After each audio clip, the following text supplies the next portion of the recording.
Welcome, I'm Kriti Mehta and you're watching the World Report on NewsX World. Let's start with a check of the top headlines this hour.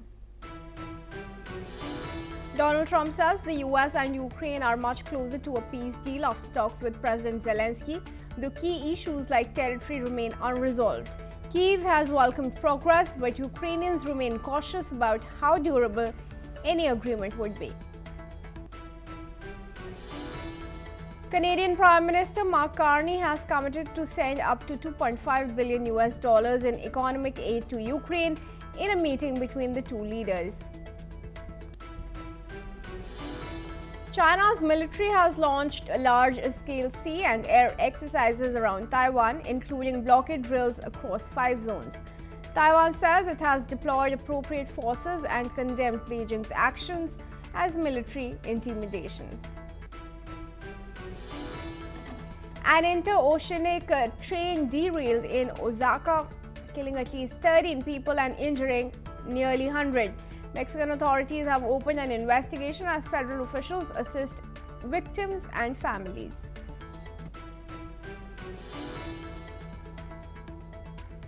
The first phase of voting has begun in some 103 townships of Myanmar as the junta calls for a strictly regulated vote. Critics maintain that this is just a way of legitimizing junta rule. Special prosecutor says former South Korean First Lady Kim Kyon-hee interfered in state affairs in exchange for money and luxury goods. She denies the charges with a court ruling due on January 28. North Korean leader Kim Jong-un attended a meeting to mark the anniversary of the promulgation of its socialist constitution half a century ago, according to Pyongyang state media.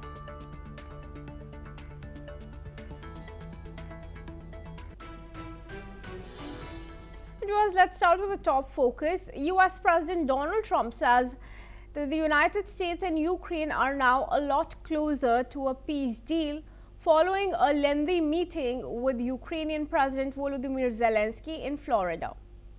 Trump said the talks covered most major issues and that it would become clear within weeks whether the war in Ukraine can be brought to an end. He also said progress has been made over the past month, though a few difficult issues, especially over territory in the Donbas region, are still unresolved. Trump also confirmed he has spoken directly with Russian President Vladimir Putin and said discussions are narrowing gaps between Kyiv and Moscow while stressing there is no ceasefire agreement yet. Meanwhile, Zelensky welcomed what he called strong progress, but back in Ukraine, reactions remain cautious, with many hoping for peace while fearing any deal could be fragile after nearly 4 years of war. Let's have a look at what the US president said. Well, it depends what the security agreement says. What a dumb question. Nobody even knows what the security agreement is going to say, but there will be a security agreement. It'll be a strong agreement. And the European nations are very much involved in that. They'll be very much involved in protection, etc. But the European nations have been really great. They're very much in line with this meeting and getting a deal done. They're terrific people. I think you can say that. There's nobody there. They all want to get it done, and they've been very supportive. None of that's been. It's going to go very quickly. I think we're in final stages of talking, and we're going to see. Otherwise, it's going to go on for a long time. It'll either end, or it's going to go on for a long time, and millions of additional people are going to be killed. Millions. And nobody wants that. And we had a great talk with them after we were completed. We thought it was appropriate to speak with them. And our meeting was excellent. We covered, somebody would say 95%. I don't know what percent, but we have made a lot of progress on ending that war, which is really certainly the most deadly war since World War II, probably the biggest war since World War II. Joining me now in this discussion is Matthew Wadham. He's a journalist and joins us from Washington, D.C. And we also have Collins Chong-Yu-Keat, who is a foreign affairs and security and strategy analyst, and he joins us from Kuala Lumpur. All right, I'll take my first question from Matthew. Hi. Hi, Matthew. Thank you for joining us here at NewsX World. What's your opinion? Do you see any visibility after these talks as to when a ceasefire could be established? No, I don't. I don't think it's at all clear. I think it's good that President Trump and President Zelensky of Ukraine are putting their best face forward, and that they're optimistic that this is going to be resolved very soon. So they seem very upbeat about that, which is a good sign, I suppose. But it's not clear to me that the core issue of territory has yet been resolved. There, Ukraine may be willing to give a little bit on that topic, but I don't, Ukraine has been quite adamant up until now, anyway, that it doesn't want Russia to keep the territory of Ukraine that it has acquired through military conquest.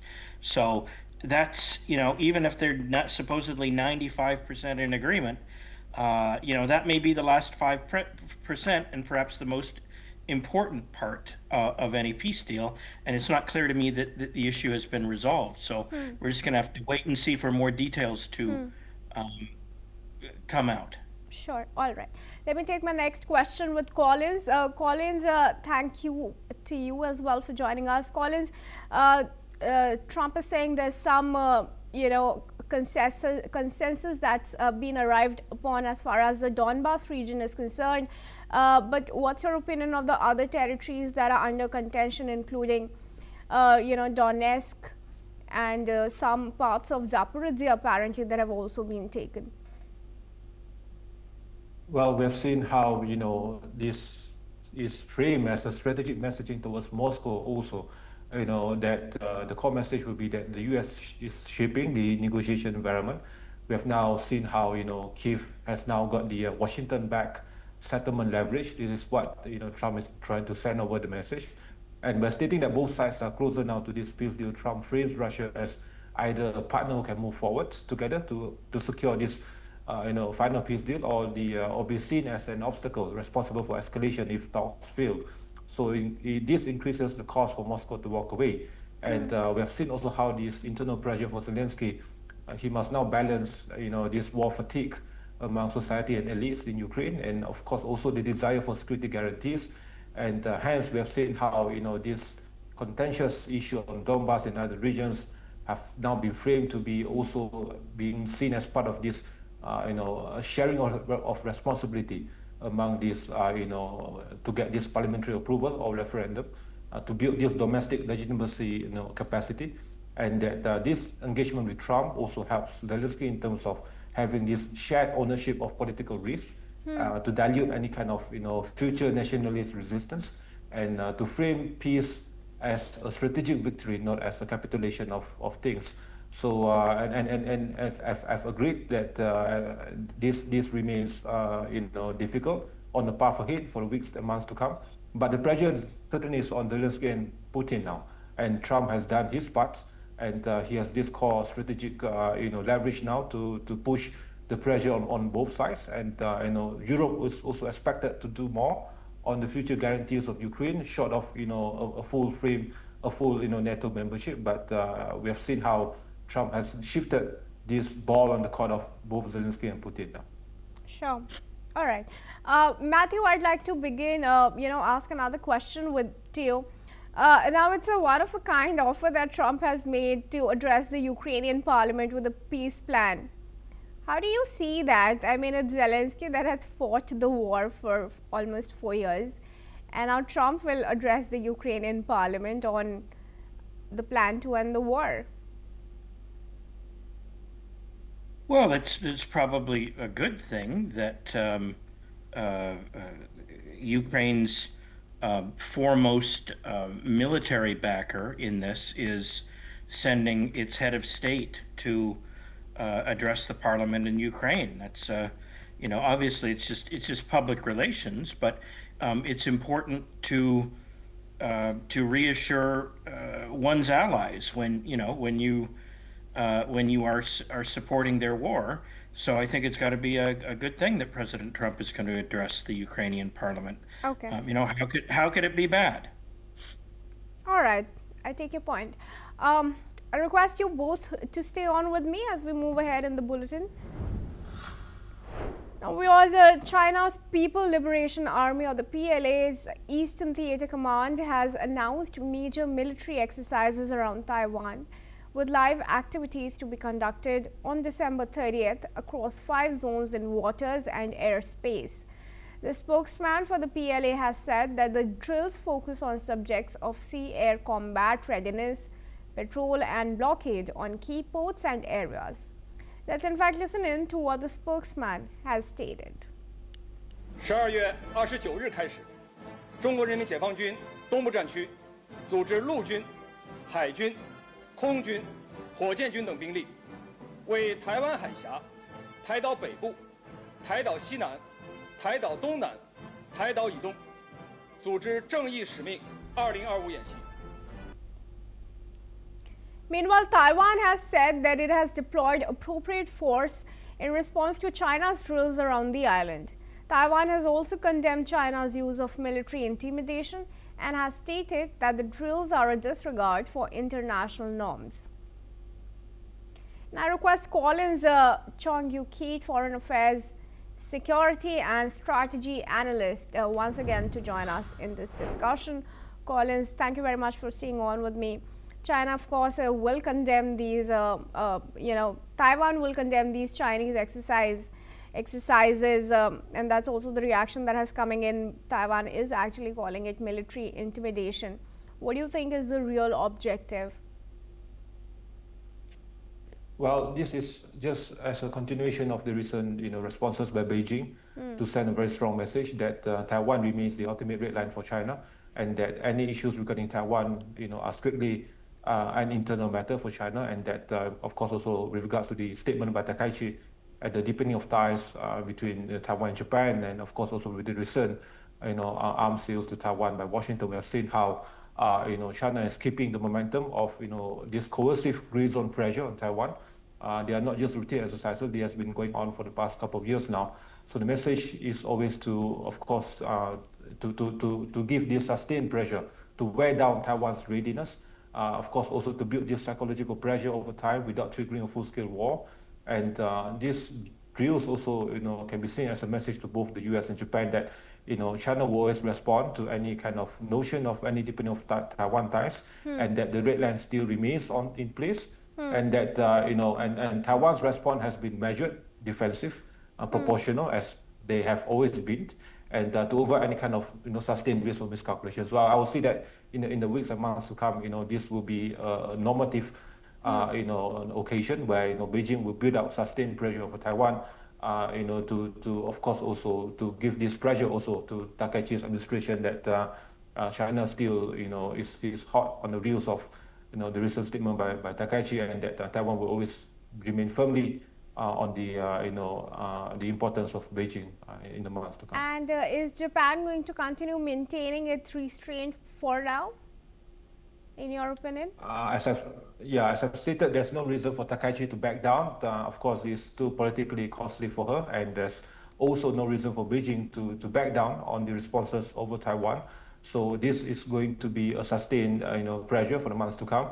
And Takaichi has also stated that there's no division away from the conventional status quo, that Japan still respects the one China policy, but that of course also she is bold to point out the obvious fact that any this release to Taiwan will also implicate Japan directly in terms of Japan's survival and security. So this is an obvious fact, and Takaichi has been brave enough to change the the years-old conventional normative status quo on the part of Japan. So there's no hint of any notion for Takaichi to back down for this point of time, and I foresee that this is going to also build up this kind of and Takaichi has this strong sustained support from the domestic audience in Japan. So there's no reason for her to back down, and that she'll continue to ride on this wave of this new whole brave foreign policy of Japan to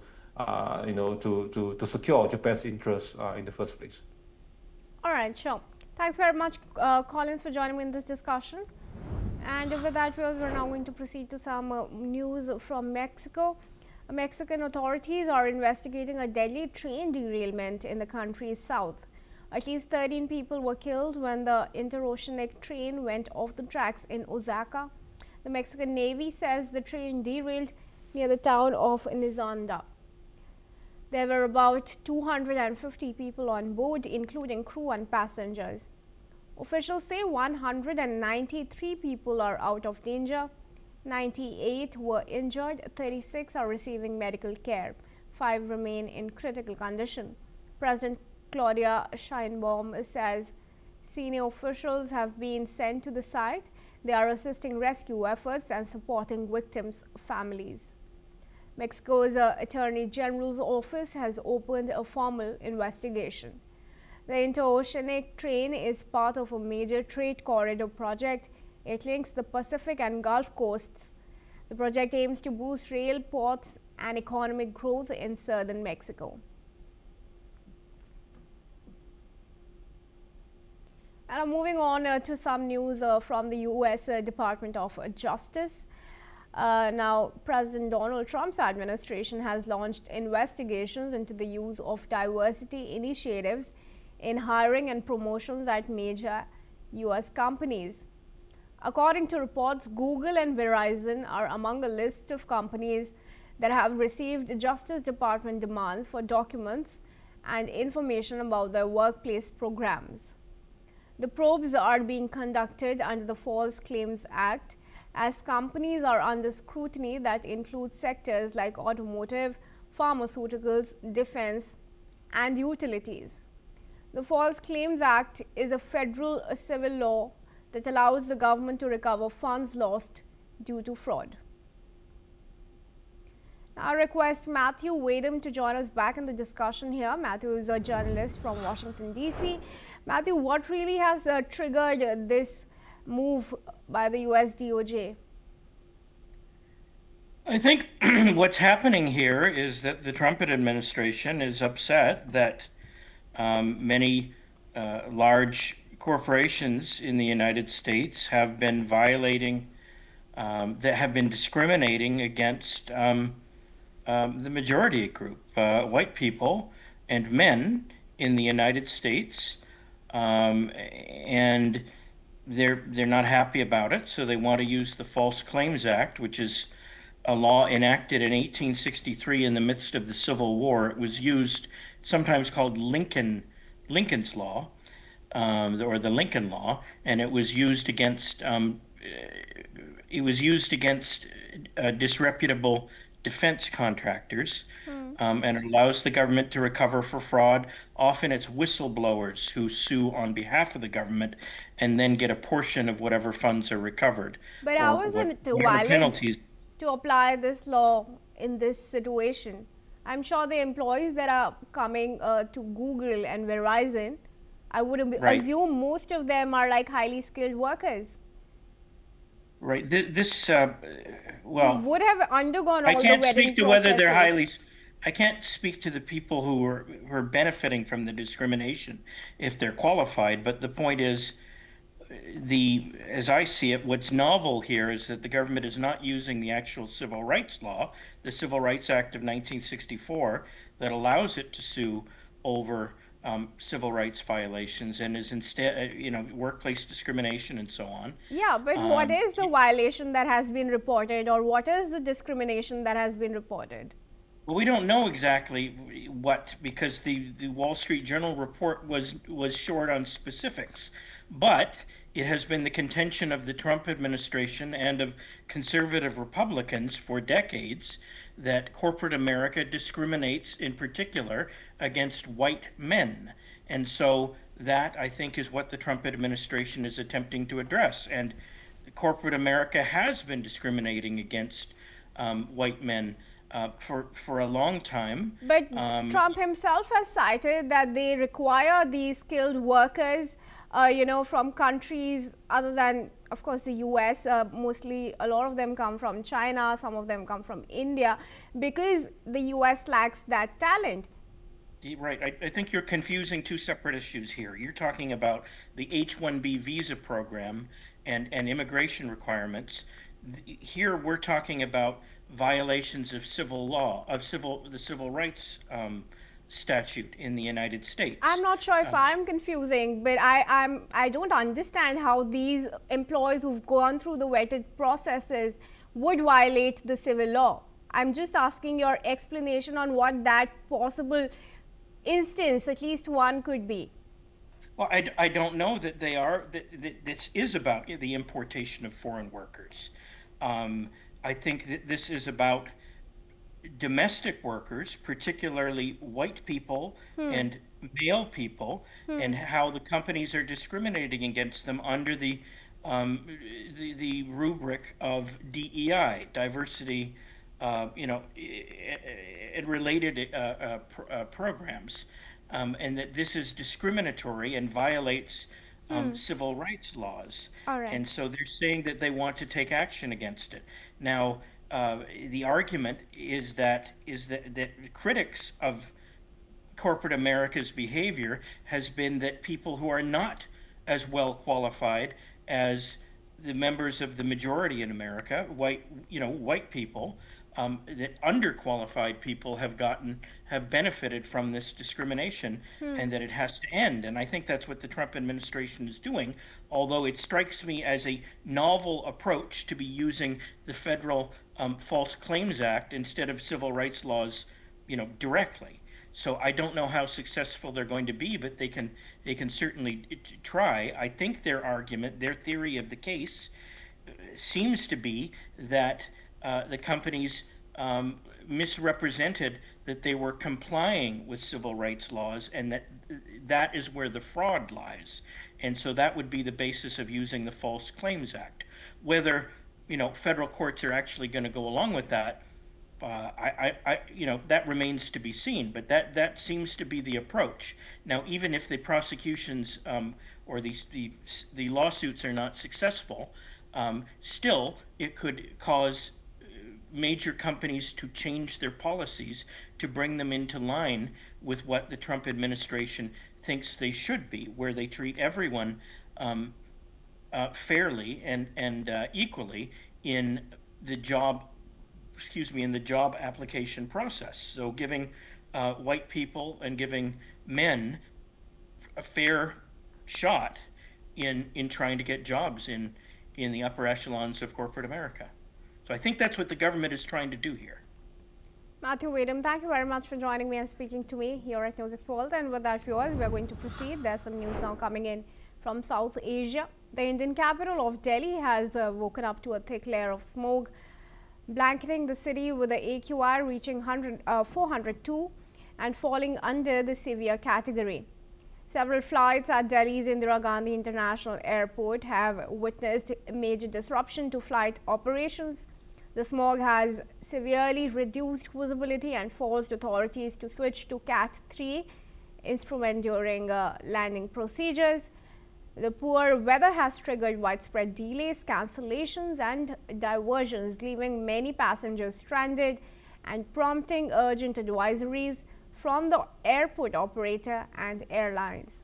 With the runway visual range falling below 300 meters, pilots were forced to rely on advanced landing systems, significantly slowing operations. Airport officials also warned that disruptions were likely to continue through the day as weather conditions remained unfavorable.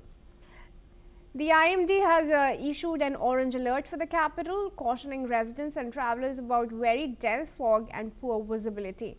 According to the forecast, Delhi is expected to experience clear skies with foggy mornings over the next few days. All right, I have Aditya Vadhavan, who is a correspondent from New Delhi, and he joins us in this discussion.